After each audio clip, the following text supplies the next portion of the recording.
I love procedurally generated dungeon crawlers. Binding of Isaac, Nuclear Throne, Children of Morta, the list goes on. I also love card games with a twist, like Slay the Spire and Hand of Fate. When I heard I could become a malignant spirit running a haunted mansion where both the house layout and the fate of the guests is determined by a deck of cards, that got my attention. Hey everybody, my name is Paul, I'm the Lost Scot, and here are 5 reasons to play Deck of Haunts. Before we start, I just want to remind you that I almost exclusively cover indie games both here on YouTube and over on Twitch, so if you haven't already followed me there, I'll put a link to my channel in the description. But while we're here, please think about hitting that subscribe button like bodies hitting the floor. Let the bodies hit the floor, let the bodies hit the floor. Let's get to it. Number 1. The 2-stage gameplay mechanic is cool. Deck of Haunts is split into 2 gameplay parts that I'm going to call the design and defend stages. Daytime is design mode, where you can alter the layout of your mansion, buy special room upgrades, heal your lost health, add new cards to your deck, and upgrade or remove old ones. But only if you can afford it. You pay for everything with the essence you collect from your visitors. Nighttime is defend mode, where you watch over your visitors and draw cards to inflict either physical or mental damage to stop them reaching the building's cursed heart. If they get to that heart, you take damage, and too much damage means game over. That might sound simple, but with the map layout being entirely up to you, there's a lot of room puns, for experimentation. There are special room upgrades that get offered to you randomly at the end of a night too, and those add another layer of guest manipulation. Causing extra damage, or adding a bleed effect for damage over time, or, the best one if you ask me, the mirror room, which means you can use abilities that normally require visitors to be alone, because they can't tell the reflections from the real people. It's clever! Number 2, there's some neat synergies.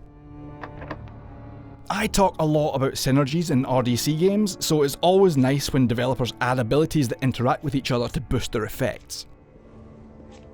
Your visitors have 2 health bars, a red one for health and a blue one for morale or spirit. When either one gets to 0, they're out and you get essence points you can use in the design phase. The base cards you start with aren't all that interesting by themselves, but there seems to be quite a variety of cards to find. You have limited action points, and the cards vary a lot in cost, so finding a combo that works for you is vital. One of my favourite synergies starts with the ability The Dreams Begin, which draws a new card every time you discard or banish something. Banishing removes it from the deck completely. Then, Propagating Nightmares, which adds 2 0-cost, 1-use disposable cards to your hand the first time you use it, then draws 2 more cards every time you play it after that. Those cards trigger Propagating Nightmare when you use them. Then, Relentless, which inflicts damage based on how many cards you've played that hand. That fairly simple combo can cause enough damage to take out a full health visitor with a single card. The thing to bear in mind is that there's a difference between health and morale damage. Some visitors will immediately start to flee if they see a corpse, meaning you've only got a few turns before they escape and you can't get essence points from them. I never noticed if there's a difference between the points you get from each, because technically physical damage route makes things harder for you. Actually, now that I'm thinking about it, I wonder if you can get double points by wiping out morale and then hitting them with physical damage while they sit crying on the floor. Oh no, what have I become? Number 3, things can get pretty intense. I'm not sure what the maximum number of visitors is that can spawn during each night, but I've seen easily 20 guests wandering around my house, and tracking them all can get pretty stressful. Waiting for that one perfect card to come up, waiting for someone to wander off by themselves, hoping the traps you've set successfully proc as someone moves closer and closer to your heart, is a lot. Fun, but intense. The beating heart sound effect that gets louder as people get closer just adds to it. And speaking of which, number 4, the music and effects are surprisingly good.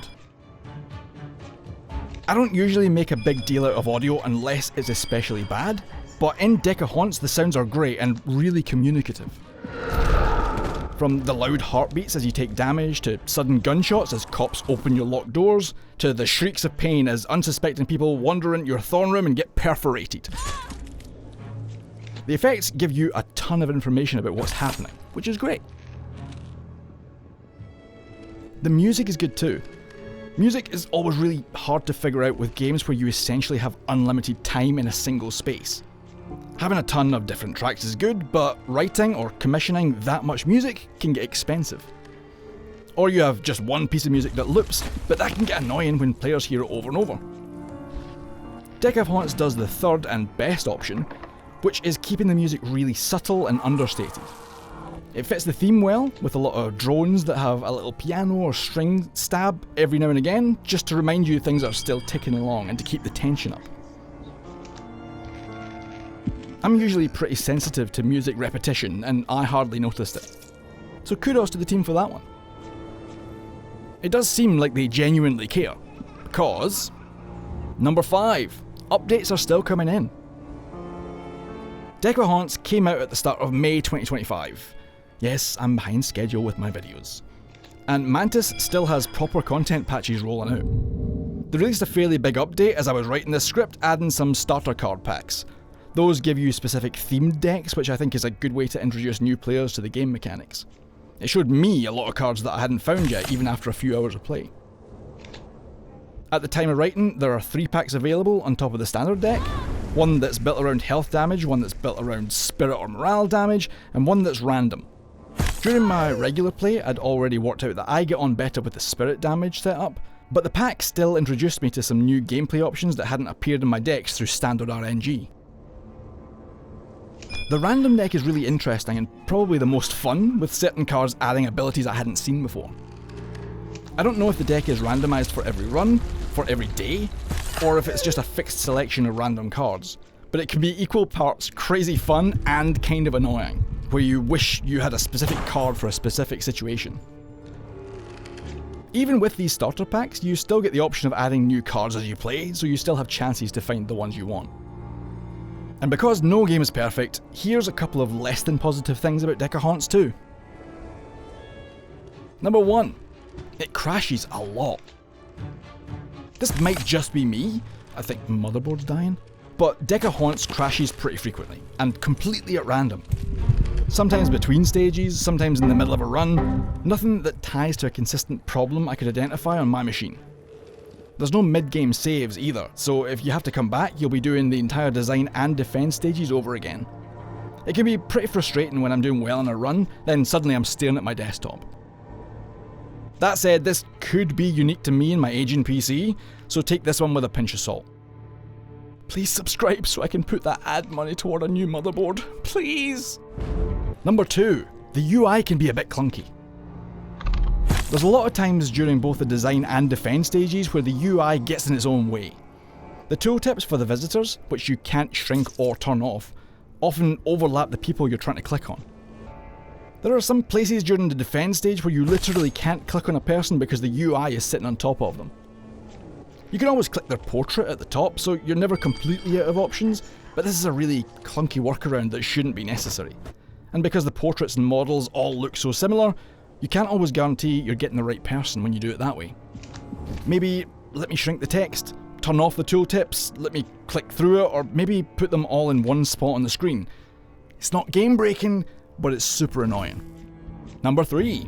The standard room types are largely meaningless. The basic rooms you get are guest room, kitchen and living room, coloured blue, yellow and red respectively. But they don't matter at all. The only reason to use more than one of them is to split up spaces and keep visitors confined to different rooms. Tiles of the same type automatically combine into a single room, so you need a second type to stop that happening. I guess there's 3 types so you can have multiple crossings, but I'd have liked to see some kind of effect tied to each room.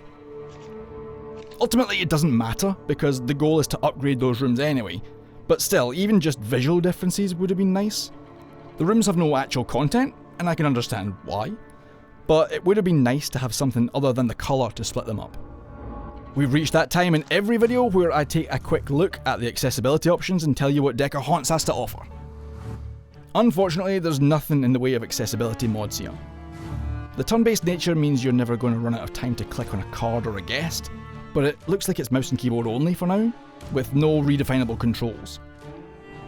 The cards and people all highlight when you mouse over, so visually impaired people should be able to make out the differences, but it would have been good to have a higher contrast option than yellow, or to be able to change that colour yourself. And last of all, while audio isn't a vital part of the game, the sound of the heartbeat when you're taking damage is really useful, so it's disappointing that there's no option for a visual marker instead. In fact, even with my hearing, I could have used this one just as an attention grabber. So while I think the game is technically playable by almost anyone, there are some groups who'll have a harder time than others. If you've ever imagined yourself as the antagonist of a haunted house or slasher horror movie, please speak to a therapist. But I think you'll also have a good time playing the faceless, omnipresent house in Decker Haunts. I've definitely enjoyed my time with it. And if you've enjoyed your time with this video, please think about subscribing so you don't miss my new stuff. And if you got this far, there must be something you liked, right? This is still a new format for me, so it's nice to know what you guys think of it. So please hit the like button and maybe leave a comment to let me know how I'm doing. And if you didn't like it, then a comment would let me know what I might be doing wrong. Once again, I stream indie games like this on Twitch, and I'll have a new 5 Reasons video up as soon as I can. I'm the Lost Scot, thanks for watching, and I'll see you next time.